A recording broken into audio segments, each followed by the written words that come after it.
you might tell from this bike, it is a bit of a hodgepodge of random parts, but it really hasn't cost me anything. Luckily, having the YouTube channel now for 14 years. Can you believe that? 14 years of grief, absolute grief in the comments. I've got most of this bike for free. Apart from the most expensive part of this bike is the rotors, which I made.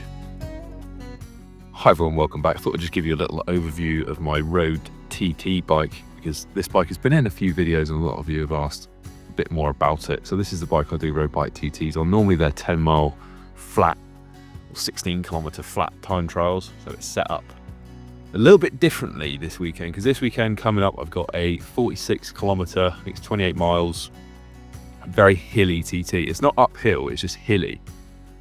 Nothing too technical on the descents, which is why I'm still riding the Aeroo Ascent, very narrow handlebars, but there will be some climbing involved. So you may notice a very odd back wheel combination. This is a classified road rear wheel with a 54 tooth front chainring, which I've always run one by on this bike. And yes, I'm still got the wheel top EDS group set on there.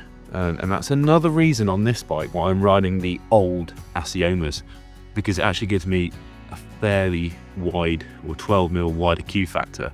So when this mech is in these gears at the back, which on a flat TT you're spending a lot of time, it's very far outboard, and yeah, even if it was a bit longer, it still hits the inside of my heel. Anyway, that's by the by. It's doable unless you're a real heel dropper. So when I'm climbing, I do climb with my heels down, but then I'm up the cassette, so it doesn't really matter, and I don't drop my heels too much when I'm really in like the bigger gears at the back. Whether that plays into being a problem when I'm climbing down here with the classified mode engage, we'll see. But fairly crude chain catcher on there. That's just 3D scanned and 3D printed to match the 54 tooth. There's a little bit of adjustment in these bolts, but they are countersunk, so I just set it to a 54 tooth. I don't want it slipping up and down. If this is slotted and it's plastic, if the chain got jammed, it could just push it up with slotted, so I've just left them circular. So there's no really adjustment on that. It's set up for this bike and this bike only, but that's what I need. I've been using that all season. That's just a 3D print. Side cranks, I think these are 170s, 54 tooth chainring, and apart from that, the bike is exactly the same as I'd ride it for a flat 10-mile time trial, apart from the saddle. So I've gone for my normal road Bontrager saddle. I find that when I'm climbing and descending, I find the ISM saddle that I normally ride on this quite restrictive in terms of moving your body weight forward to climb, and also shifting yourself left and right when you're descending. I find it just too wide. For a flat perch on a dead flat 10-mile time trial is absolutely fine, but for a bit more of an all-round rolling and hilly route, I prefer a normal road bike saddle. So I've gone for that same front wheel that I normally ride. This is a Polaris, I think it's 50mm deep, 56mm deep. Could be deeper, but it's just a fairly good all-round, very wide rim. It's 23mm wide, and on the front there I've got a 30. Now, I've been roasted by Mr. Bigham for having essentially, he calls these training tyres, I call them 70 quid tyres. But yeah, this is a place where I could go faster with the TT TR version tyre instead of just the STR. You know, step up from the gator skin for me. I'm running, one thing I've got to do to get this ready is put my 140 on the front, just for those last tenths of a watt of aero savings. Just put my PT 140 on the front as well, and there it is on the rear. One piece center lock spline included. Yeah, more about that hopefully soon. They're not for sale yet, so please don't keep asking me. It's nice to have that feedback, but they're not for sale yet, still under testing. And I don't have that. I think I've got 8 pairs or something like that. And yeah, just a quick look at the handlebars. These are the Aeroo Ascent bars. These are a very, very early bar. This is not a UCI race. This width only has to be CTT legal, remember? So don't bite me for having narrow handlebars. This is a very early Ascent bar. This is the long reach version.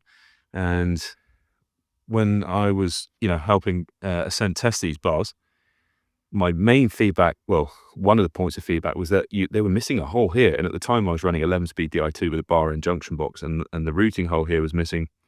And these being very early ones, is also missing a hole.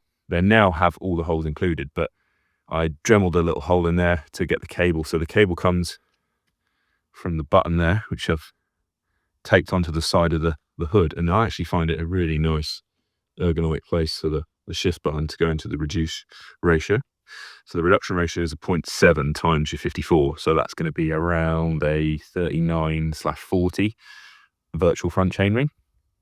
Now the eagle-eyed among you may actually spot there's already a small chainring on there. I didn't have any short crank bolts, so it's just been left on all season. I've only just remembered it's still on there, but it's never been used. Yeah, going back to the handlebars, needed to drill a little hole here so the shifter wire comes down here through this hood, which on the wheel top group set is super tight to get through. So I actually have to pry the hood away with a screwdriver to poke the wire through.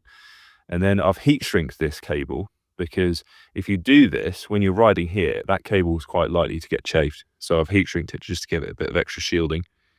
And then it basically, to waste the cable, it just, yeah, excuse my bad bartake, I did this in a hurry. It wastes, you just waste the cable running around. Otherwise you have to bung it all up the handlebar and it just sort of like traps the cable and it's not very nice. So wrap it round, tape over it, and then into the bottom and then into the bar and junction box. Now the stem is, you might tell from this bike, it is a bit of a hodgepodge of random parts, but it really hasn't cost me anything. Luckily, having the YouTube channel now for 14 years. Can you believe that? 14 years of grief, absolute grief in the comments. I've got most of this bike for free. Apart from the most expensive part of this bike is the rotors, which I made. And these are the Peak Torque 140 prototypes. They are super expensive to make because the splines are integral. It's billet, it's milled out of billet, so a solid lump of steel, or about 13 mil thick is the plate of steel. And yeah, they are, I've got 8 of them at the moment under test. So yeah, it does cost to make these things, but I love engineering, I love prototyping, and they're not for sale at the moment. I just love trying to make things better. Like I said, I'll probably put one on the front, although I might leave the 160 for the extra power, because there are some very fast corners and some very sharp hairpins after long descents tomorrow, and I think some time could be made in the corners. If it's dry, I'm going to be braking late and braking hard, so I might leave the 160 on. Now, yeah, like I said, you can tell this bike is a bit of a mongrel of parts, of 3D printed parts. Another 3D printed part is here. So this top headset spacer, which I 3D printed, I also 3D printed a couple for Jesse Coyle in Australia. And this enables you to run a normal stem. Because of the weird angle of the top headset spacer, which is not 90 degrees to the steer axis, you actually need a custom spacer to run a normal stem. Because the normal stem clamp runs at 90 degrees to the steering axis, but this top cap won't allow that. So you need this interface part, and it keys into the normal spacer here, where the cables come out. And yeah, it's all flush with the rest of the assembly. So that's my own part. If you've got a Devello, they're available on my website. It runs a 135 giant OD2 stem. And why are you running an OD2 stem? Well, it's what I had lying around in a very long stem. The other benefit of that is because this is a 1 1/8 steerer tube, and that's a 1 1/4 stem clamp, which is slightly bigger, you can actually run an angled offset cylinder in there, like a spacer. So you can change the angle of the stem. I've done some aero testing with various aero sensors, and I found that a flipped up stem was slower for me than a very low stem. But the stem in this orientation without the angled spacer was slightly too low.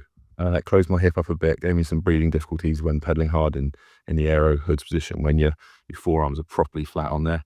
So a middle ground is to have this angled offset spacer, which is, I'll leave a link to it on the screen, but it'll only work if you've got an OD2 1 1/4 on a 1 1/8 steerer, and you can just change the pitch. I can't remember what the angled pitch is, but it's slightly higher than it would normally be, so it just gives me a little bit more stag. These are rotated right down to enable my wrist to lock into there and my forearms to rest on the handlebars, which is not allowed, which I won't be doing. And yeah, and that's like I said, the old Ascent to give me a bit more key factor. I actually find them quite comfortable in that wide key factor, and I've been riding on this bike like that for a while. I've got 4 power PBs in the road bike TT position right at the end of this year, so I'm really chuffed with how this is going, and I'm hardly riding. It just goes to show that training is bullshit. Riding on good vibes and good morale and fresh legs is what it's about. I did a huge block of obviously riding in Slovenia back in the end of June, but since then I've been so busy with other things I haven't ridden, and I am finding the road biking a little bit dull, apart from TTs. So I've been mainly off-road and just having fun on downhill bikes and enduro bikes and stuff. So yeah, I probably will take a bottle tomorrow. It's going to be about an hour and 20 minutes, hopefully the effort. So I'm going to take some electrolytes and some highly concentrated sugar in there so I don't have to carry a gel. And I'll probably only just put half a bottle's worth in. Have it at the top of the climb about halfway round, and then, yeah, we'll see. Tyres. Got a 32 on the back and a 30 on the front. More or less, the road is quite smooth, so I'll be running pretty high pressures, higher than I'd be able to get away with if it was hookless. Let me just say that. Actually, I better just check these classified rims. I need to check they're not hookless, because if they are, I might rethink that. But I'm pretty sure they're hooked. So yeah, higher than I'd get away with if they were hookless, probably. But I'll probably be running about 70 in both. And yes, technically you're allowed to do that with a 34. But yeah, I don't like hookless. So yeah, a couple of lights. Obviously lights are in the CTT rules. So I've got some little nogs, which are so old they last about 5 minutes, but they're enough to get you off the start line. And you're joking, they will last a TT, but they're pretty old now. But I do like them. They're really light and they're so easy to fit on a bike. And it's a Bontrager saddle there. So there we go. That is the setup.